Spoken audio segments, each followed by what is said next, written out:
இன்றைக்கி வந்து நம்ம சேனலில் பன்னீர் வச்சு ஒரு ரைஸ் தான் செய்ய போகிறோம். ரொம்ப சிம்பிளாக செய்ய போகிறோம். ஃபஸ்ட்டு வந்து பன்னீர் 200 கிராம் எடுத்துருக்கேன். இதை வந்து கொஞ்சம் பெருசு பெருசாக பீசஸாக கட் பண்ணி வச்சுக்கிட்டேன். உங்களுக்கு எந்த சைஸில் வேணுமோ அந்த சைஸில் கட் பண்ணிக்கோங்க. ஃபஸ்ட்டு இதில் மஞ்சத்தூள், ஒரு அரை ஸ்பூன் மிளகாத்தூள், தேவையான அளவு உப்பு இது வரைக்கும் போட்டு ஃபஸ்ட்டு இதை நல்லா கிளறி வச்சுருவோம். இப்போது இந்த மாதிரி பன்னீரை வந்து நல்லா பெரட்டி வச்சாச்சு. இதை ஒரு 5 நிமிஷம் கழிச்சு தோசைக்கல்லில் போட்டு நல்லா டோஸ்ட் பண்ணி வச்சுப்போம். இப்போ பன்னீரை செய்யறதுக்கு இந்த மாதிரி கடாயில் வந்துட்டு எண்ணெய் சேர்த்துக்கோங்க. எண்ணெய் நல்லா காயட்டும். இப்போது எண்ணெய் காஞ்சிச்சு. இதில் வந்துட்டு ஒரே ஒரு பட்டை, ஒரே ஒரு ஏலக்காய், அப்புறம் 3 கிராம்பு இது மட்டும் சேர்த்துக்கிட்டா போதும். ரொம்ப ஸ்பைசஸ்லாம் வேண்டாம்.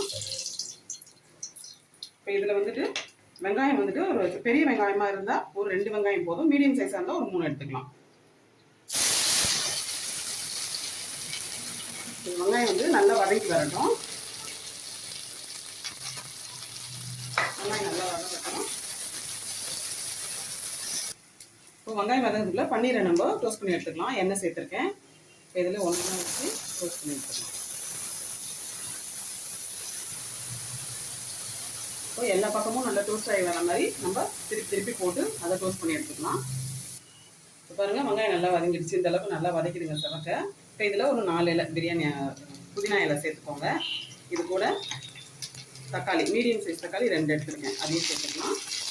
இது கூட ஒரு ஸ்பூன் இஞ்சி பூண்டு பேஸ்ட் இதையும் சேர்த்துட்டு இது எல்லாத்தையும் நல்லா வதக்கிடுங்க.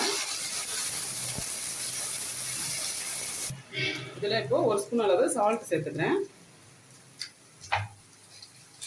தொக்குக்கு மட்டும் தேவையான அளவு நீங்கள் உப்பு சேர்த்துக்கோங்க. எல்லாம் நல்லா வதங்கிடுச்சு. இப்போ இது கூட ஒரு 2 பச்சை மிளகாய் சேர்த்துக்கலாம். ஒரு அரை ஸ்பூன் அளவு மிளகாத்தூள், உங்களுக்கு காரம் எவ்வளோ வேணுமோ அந்த அளவுக்கு மிளகாத்தூள் சேர்த்துக்கோங்க. சேர்த்து இந்த எண்ணெயிலே வதக்கிடுங்க. இது கூட ஒரு அரை ஸ்பூன் காஷ்மீர் மிளகாத்தூள் சேர்த்துக்கிறேன். கொஞ்சம் கலர் கொடுக்கும், அதுக்காக தான், ஆப்ஷனல் தான். வேணும்னா சேர்த்துக்கோங்க, இல்லாட்டி வேண்டாம். எல்லாத்தையும் நல்லா கலந்துருங்க. இது கூட ஒரு 2 ஸ்பூன் வந்து தயிர் சேர்த்துக்கலாம். சேர்த்து நல்லா கலந்துருங்க. இதெல்லாம் நல்லா கலந்தோடனே இப்போ நம்ம டோஸ்ட் பண்ணி வச்சா பன்னீரையும் இதை சேர்த்துக்கலாம். சேர்த்துட்டு இந்த தொக்குலேயே நல்லா கலந்து கொடுங்க. இப்போது எல்லாமே போட்டாச்சு பாருங்கள். இப்போ 2 நிமிஷத்துக்கு மட்டும் இதை அப்படியே மூடி வைங்க சிம்மில் வச்சுட்டு. ஏன்னா அந்த மசாலா வந்துட்டு அந்த பன்னீர் கூட நல்லா போட்டாகட்டும். இப்போ பாருங்கள் இந்த மாதிரி நல்லா கலந்து விடுங்க. இப்போ வந்துட்டு சாதம் சேர்த்துக்கலாம். பாஸ்மதி ரைஸை இந்த மாதிரி நல்லா உதிரியாக வடித்து எடுத்து வச்சுக்கோங்க. இப்போ இதில் கலந்துக்கலாம்.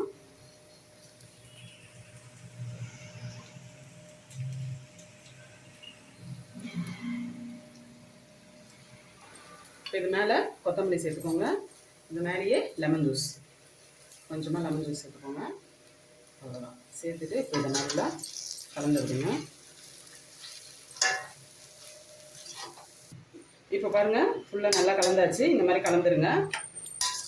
அவ்வளோதான். ரொம்ப சிம்பிளாக ஈஸியாக முடிஞ்சிடும். ஒரு பக்கம் சாதம் வேக வச்சுட்டு கூட நீங்கள் ஒரு பக்கம் மசாலா கலந்துனா சீக்கிரமாக வேலை முடிஞ்சிடும் நம்மளுக்கு. இந்த மாதிரி நீங்களும் ட்ரை பண்ணி பாருங்கள். ரொம்ப சிம்பிள். காலையில் லஞ்ச் பாக்ஸ் கட்டுறதுக்கு ரொம்பவே ஈஸியாக இருக்கும். பசங்களுக்கும் ரொம்ப பிடிக்கும். நீங்களும் இந்த மாதிரி ட்ரை பண்ணுங்கள். எப்படி இருந்து சொல்லி கமெண்ட்டில் சொல்லுங்கள். இந்த வீடியோ உங்களுக்கு பிடிச்சிருந்தா லைக் பண்ணுங்கள், ஷேர் பண்ணுங்கள். மறக்காமல் தஞ்சை கிச்சன் விளையாட்டாக சப்ஸ்கிரைப் பண்ணாதவங்க சப்ஸ்கிரைப் பண்ணுங்கள். தேங்க்யூ.